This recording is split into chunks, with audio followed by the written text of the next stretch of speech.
देखिए, सुरक्षा किसको देनी है, किसको नहीं देनी, एक पैरामीटर है। सुरक्षा विधायक को देनी है, सांसद को देनी है, राज्यसभा सांसद को देनी है, मिनिस्टर को देनी है, मुख्यमंत्री जी को देनी है, गवर्नर साहब को देनी है। अब दिग्विजय चौटाला और उसका परिवार जो खाम खाम है सरकार के गनर को सिर्फ इसलिए ले रहे थे कि हम दुनिया में टोर बना सकें, ना वो विधायक है, ना वो सांसद है, ना वो राज्यसभा सांसद है। अब 90 में से लगभग उनकी 82-83 जगह तो जमानत जब्त हो रही है। खुद जो उनकी पार्टी के जो सुप्रीमो बोलते हैं, इसको आया सीएम आया, दुष्यंत चौटाला 6000 से ज्यादा वोट नहीं ले सका। यही दिग्विजय चौटाला की हालत है। और जो जो उनके कैंडिडेट लड़े हैं, क्या स्थिति है, वो किस आधार पर सुरक्षा मांग रहे हैं, क्या मांग रहे हैं। और यदि सुरक्षा लेनी है, कोई उनको ऐसा खतरा है जान का, तो वो सरकार से अपील करे ना, आप उनको पेमेंट दे गनमैन को, उनको सुरक्षा देनी है तो वो हमारे पैरामीटर्स तय करेंगे कि वो सुरक्षा की उनको जरूरत है या नहीं है। और सुरक्षा की जरूरत तो सामान्य आदमी को तो नहीं है। जब इन लोगों के राजपाट थे, जब तो उन्होंने IAS IPS को भी नहीं बख्शा, थाने में गिर गिर के जूते मारते थे। कोई छुपी हुई बात नहीं, सारी दुनिया देख रही है कि जब गरीब लोगों का जुल्म ज्यादती करते थे, चरण सिंह सोरेवाला जी के साथ क्या किया इन्होंने, विनोद मडिया जी के साथ क्या किया जब चौटाला की गवर्नमेंट थी। इसी प्रकार से जो जो इनके विरोधी लोग थे, उनकी क्या क्या दुर्गति करी इन लोगों ने, वो समय तो भूल गए। आज तो सरकार का किसी प्रकार का इसका प्रताड़ित और उत्पीड़न कोई है नहीं जो इन्होंने जुल्म जाते लोगों पे की है। जिस प्रकार से लोगों को इन्होंने अपमानित किया, लोग आज उसका बदला मांग रहे हैं। वोट के लिहाज से मांगेंगे, और यदि कोई और बात होगी तो और भी मांगेंगे। किसी की भी ये कहते हैं जी कौन होता DGP, अरे एक सरकार के कायदे कानून है। आप लोग कितनी कितनी बारी सत्ता में रहे हो, जिम्मेवार विपक्ष के नेता हो, और जिम्मेवारी से आपकी कोई बात होनी चाहिए। किसी को बात कोई मुंह फाड़ के कुछ भी कह देना और किसी का भी अपमानित कर देना, कोई आप लोगों को लाइसेंस मिल गया क्या? जब भी बोलते हैं हर एक आदमी को अपमानित करने की बात करते हैं। आप घर में भी लड़ते हो, बाहर भी लड़ते हो। ये कोई राजनीति के लोगों की काम है क्या? आप बोलोगे, जब भी आपके मुंह से आगे निकले किसी के प्रति सम्मान का शब्द निकलना ही नहीं। आप लोगों को तो सम्मान का पता ही नहीं है। जितने जितने स्वर्गीय आदरणीय ओम प्रकाश चौटाला जी को भी आप लोगों ने नहीं बख्शा। आज उसकी फोटो उठाए लगाने की कोशिश कर रहे हैं। उधर दूसरी तरफ कोई आपके परिवार को लाइसेंस थोड़ी मिल गया। मुख्यमंत्री का परिवार तो भजनलाल जी का भी है, वो तो कभी किसी को अपमानित नहीं करते।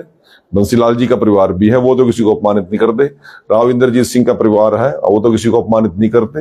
राजनीतिक बात हो सकती है, राजनीतिक विचारों की लड़ाई हो सकती है। दीपेंद्र हुड्डा भी सांसद भी है, पूर्व मुख्यमंत्री का बेटा भी है, वो तो कभी किसी के साथ में कभी लूज टाक नहीं करता।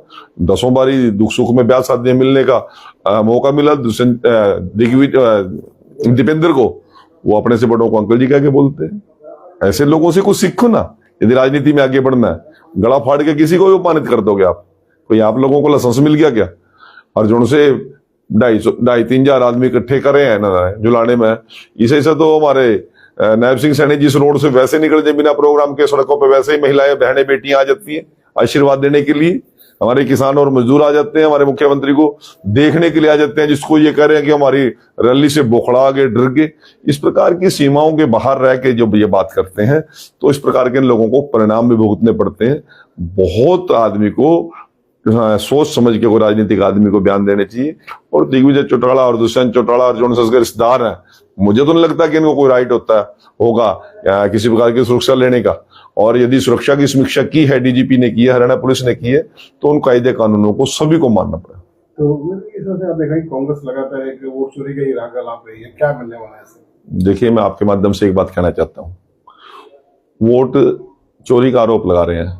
आपके पास पर्स है तभी तो चोरी होगा, किसी के पास पेन है तभी तो चोरी होगा।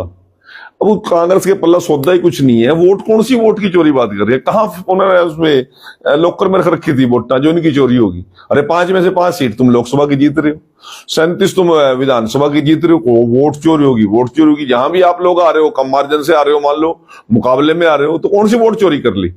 और यदि वोट चोरी कर ली तो मैं तो कांग्रेस को चैलेंज करता हूं, 5 के 5 हरियाणा के सांसदों के रिजाइन दिलाए और अपने 37 या 37 विधायकों को रिजाइन दिलाए। दोबारा देख ले, जब वोट ठीक हो जाए तब आकर चुनाव लड़ लियो। किसने रोक रखा है?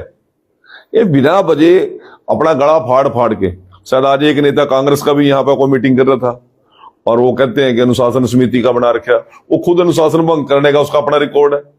कांग्रेस पार्टी को कितनी बारी अलविदा किया, कितनी बारी कांग्रेस में आया, अब उनका अपना तो मामला सारा बिगड़ा पड़ा। कोई किसी को देख के राजी नहीं है, किसी के ऊपर सम्मान करके राजी नहीं। शैलजा जी को जिस प्रकार से अपमानित किया, अनुसूचित जाति समाज में नहीं, पूरे हरियाणा के अंदर लोगों के अंदर एक रोष था। इस प्रकार से रणदीप सिंह सुरजेवाला को एक विधानसभा फ्रिज किया इन लोगों ने, उसका भी रोष था लोगों में। कैप्टन अभय सिंह यादव 7 बार के विधायक, उसका भी रोष था। कुलदीप बिश्नोई ने कांग्रेस पार्टी छोड़ दी, नवीन जिंदल जी ने कांग्रेस पार्टी छोड़ दी, इसी प्रकार से किरण चौधरी और श्रुति चौधरी ने कांग्रेस पार्टी छोड़ दी। तब तो इन लोगों को इस बात का, और संपत सिंह ने साफ साफ बता दिया कि एक आदमी का अपमान और घमंड था। और वोट चोरी किसने कर ली?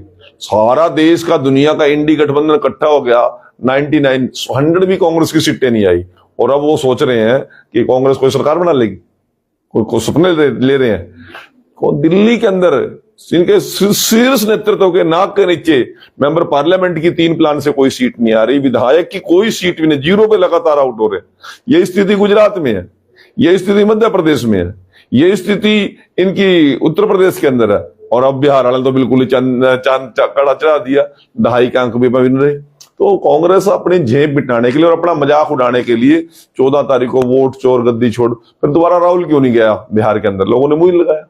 अपने आप तो को कहते हैं जहां जहां पड़े पैर संतन के वहीं पे बंटादार, अपना तो सत्यानाश करना था, गला तेजस्वी वाला भी निबेड़ा बेचारा। Thank you. तो एक छोटा सा, इस बार 2023 में कॉमनवेल्थ की मेजबानी करने का मौका मिल रहा है।